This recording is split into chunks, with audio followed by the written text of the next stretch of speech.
divine appointment at the right place at the right time. And Rich, tell us quickly what God has done.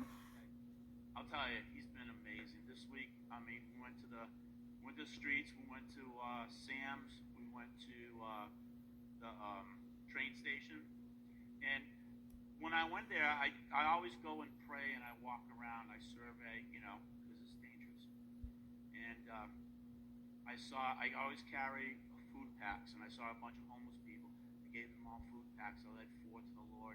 And then I walked, and I saw a couple of them. I started praying for them.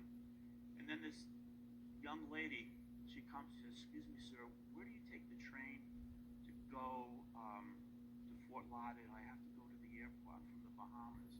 And I said, "Excuse me, yeah." I says, "You got to go up 2 flights in the elevator, go across over the train tracks and go down." She says, "And I don't know how I'm going to do it. I got 3 kids." I says, "If you let me, I'll help you."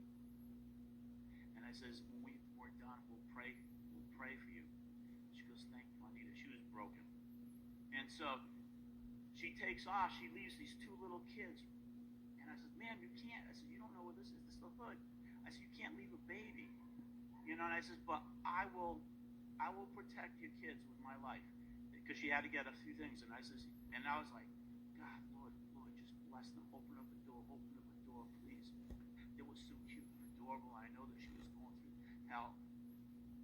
And so I grabbed all the luggage, and I says, "Guys, you got to help Mommy out." I said, "Grab Mommy's hand." I said, "Mommy needs you guys. Grab her hand, and Mr. Butch will help you." We went up the elevator. We walked all the way over the train tracks down to the other side. I got her. I says, "This is where the train is going to come, and it's going to take you there. And I'm going to be around in this area, and I will watch you to make sure nothing happens." And I says, "Can I hold your hand? I want to pray for you." And I says, "I don't know what you're going through, but God does. Bible says that weeping endureth for the night, but joy comes in the morning. Today is your morning time. Today is your joy." And she started weeping. Like just faucets coming down. I was like, "Oh my goodness." And she says, "Thank you." And I just prayed for her, and God gave me a few words for her. And then I led her into the salvation prayer, and her and her daughter came to the Lord. She says, "Thank you." She says, "You took time to help me out. You took time to share good news, and you took time to pray." She says, "Thank you." And I spent probably half an hour with her. But it was worth going for that one. It was one. And then when I prayed for her, she just thanked him. She hugged me.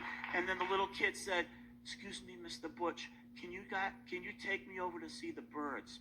And I said, "Rule number 1, ask Mommy." And I says, "If Mommy says okay, I will. Rule number 2, you hold on to Mr. Butch's hands because it's dangerous." And we went over there, and we saw the little birds. The birds were playing.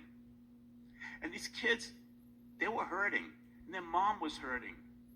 And I says, "If I have to stay here all day just to win one soul." I knelt down, and we prayed and hugged them, and I brought them back. And I says, "You guys are going to be okay." And I says, "You're going to be okay, ma'am." And I says, "Here." And I says, "You don't understand. Here's our card to River Church. And when we come back from the Bahamas," I said, "we'll be taking care of your kids." Hallelujah.